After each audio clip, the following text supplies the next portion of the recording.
going to help you out. He's not ungrateful. Huh? He's not selfish. He's like us. He already has everything more than he needs. So he doesn't care about whether we offer him our food or not. He's not hungry. He likes the love. He is simply offering us a chance to love him. And when we love him, guess what? He reciprocates. He's not unfair. He's not selfish. He's the most altruistic. He's the most moral. He's the most truthful, the most perfect being. This is God. God's character, Krishna, is perfect in every way. So if we enter into a relationship with him, then he will reciprocate actually 100 times, 1,000 times more. We can't imagine even the things that he does for us already. We can't even see. Our vision is so limited. We can't see how he protects us and how he helps us and how he gives us everything, actually. So even though he's giving us everything already, if we're ungrateful and we break his instructions, his directions for living, how do we expect to be successful? So we have to change the culture, we have to change the knowledge, change the society so that it is in harmony with God's instructions, and then everybody will be happy and prosperous. No more suffering. And then, after this life, we go back to the spiritual world eternally. You see? This is the best plan for everybody. So, I guess I've been talking for a while now. Let's have some questions and we'll discuss.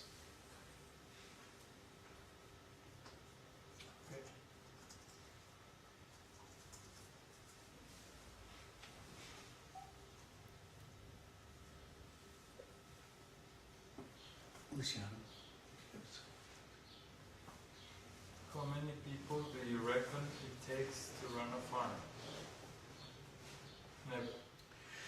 I'd say at least 20 to 25 people.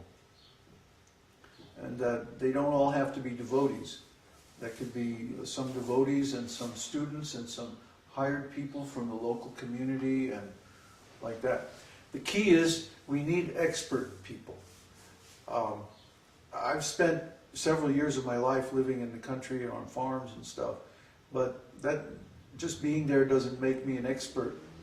We need people who are really, really good at raising crops and animals and stuff like that, who have experience and who have knowledge. Just like I spent most of my life studying music and philosophy and stuff like that.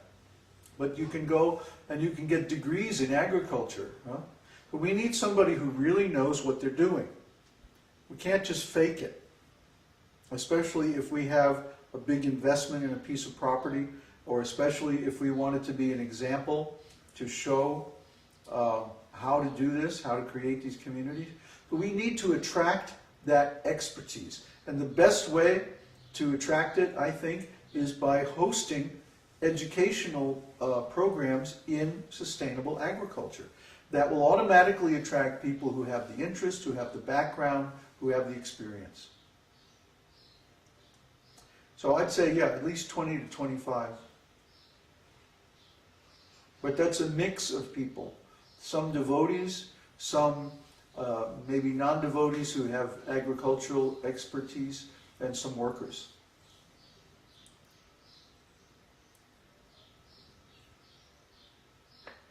And a dozen cows. And one kitty cat.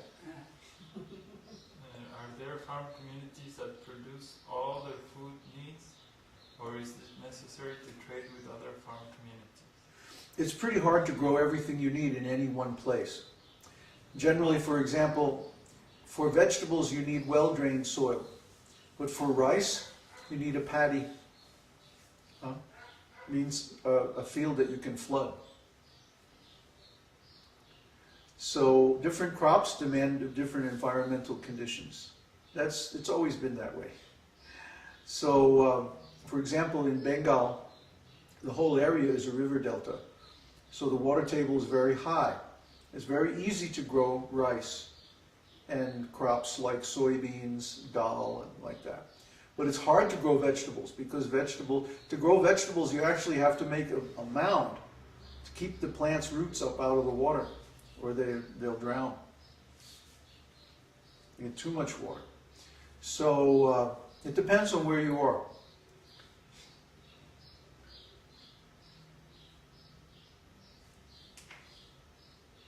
Who asked that?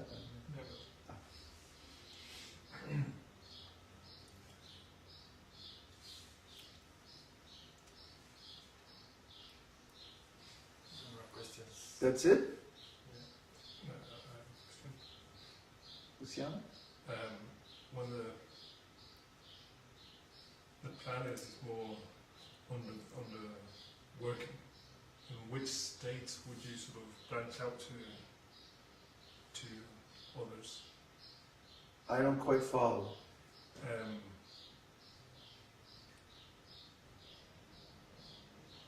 In a sense, for example, the Śrīla Prabhupāda's system, where there's a temple in the cities, and in the countryside you would have farm communities. Yeah. So, where would you sort of make a bridge between the people who are living in the cities and who can learn? Oh, okay. The cities becomes like a recruitment center or a base. You know, like we might have our office or computers or trading stations or whatever in the city. And then out on the farm, the life is very simple.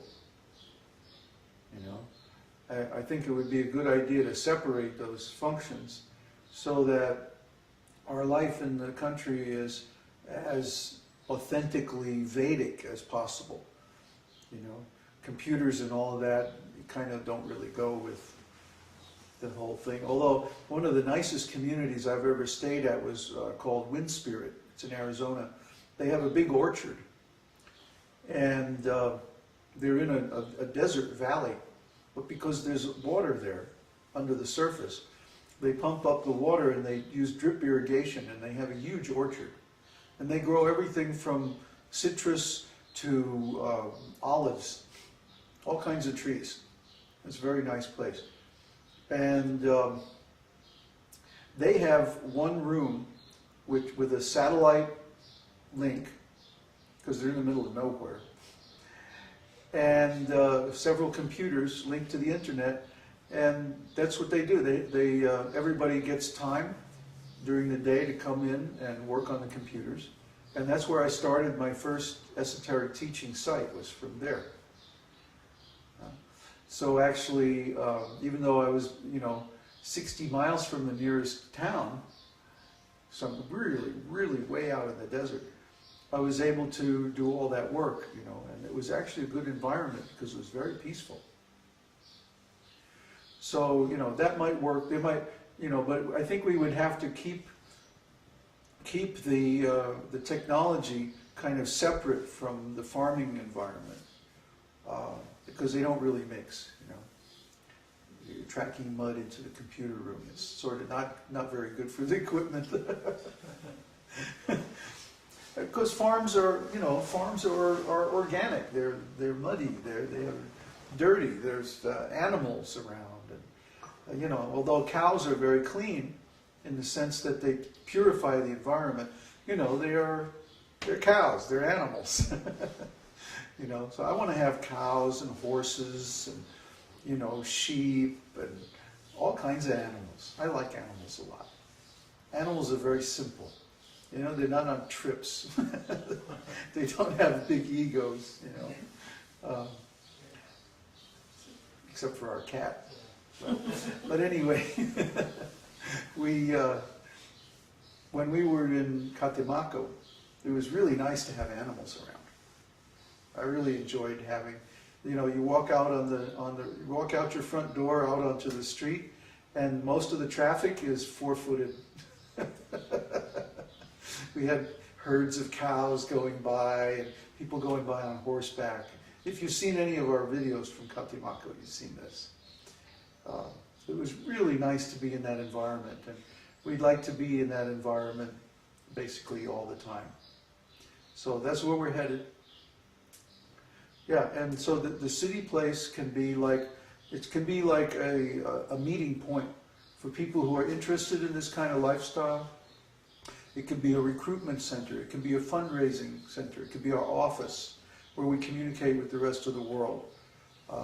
Maybe out on the farm we just have, you know, 1 or 2 little laptops and a satellite link so that we can, or if there's internet. Usually in Chile, anywhere you go, you can get on the internet by cell phone.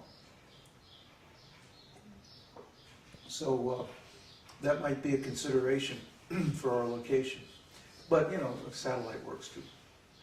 Anyway, we might just have a little internet link so that when people visit, they're not out of communication. They can email and stuff like that. But we want to keep that to a minimum. Really, the farm is there for simple living and high thinking. So that means farming on the one hand and Vedic culture on the other hand.